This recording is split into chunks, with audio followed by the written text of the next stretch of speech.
నిన్న ఐసీసీ మళ్ళీ కొత్త ర్యాంకింగ్స్ని అయితే రిలీజ్ చేయడం జరిగింది భయ్య. ఇది చూసిన తర్వాత అసలు ఇండియా సత్తా అంటే ఏంది అనేది మళ్ళీ ఇంకొకసారి రుజువైంది. ఎందుకు భయ్య అంటే మీరు ఒకసారి మరి ఐసీసీ ర్యాంకింగ్స్లో టీమిండియా ప్లేస్ చూసుకుంటే అటువైపు ఓడిఐలో అదేవిధంగా T20స్లో ఈ రెండిట్లో కూడా నెంబర్ 1 ప్లేస్ కొట్టేసాం. అది ఇండియా రికార్డ్ అయితే దాని తర్వాత ఇండివిజువల్ ప్లేయర్స్ రికార్డులు తెలుసా మనకి.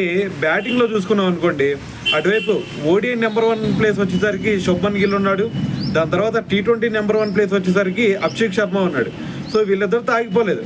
దాని తర్వాత ఆల్రౌండర్ల విషయాల్లో చూసుకున్నారనుకోండి, ఆల్రౌండర్లో టెస్ట్ ఆల్రౌండర్ వచ్చేసరికి నెంబర్ 1 ప్లేస్ జడేజా ఉన్నాడు. దాని తర్వాత T20లో కనుక మీరు చూస్తే T20లో నెంబర్ 1 ఆల్రౌండర్ అంటే హార్దిక్ పాండ్యా ఫస్ట్ ప్లేస్ కొట్టేశాడు. సో ఇంకా చెప్పాలంటే బౌలర్స్ విషయంలో కనుక మీరు చూసుకుంటే T20 నెంబర్ 1 బౌలర్కి వచ్చేసరికి వరుణ్ చక్రవర్తి ఉన్నాడు. సో దాని తర్వాత టెస్ట్ నెంబర్ 1 బౌలర్కి వచ్చేసరికి బుమ్రా ఉన్నాడు అనమాట.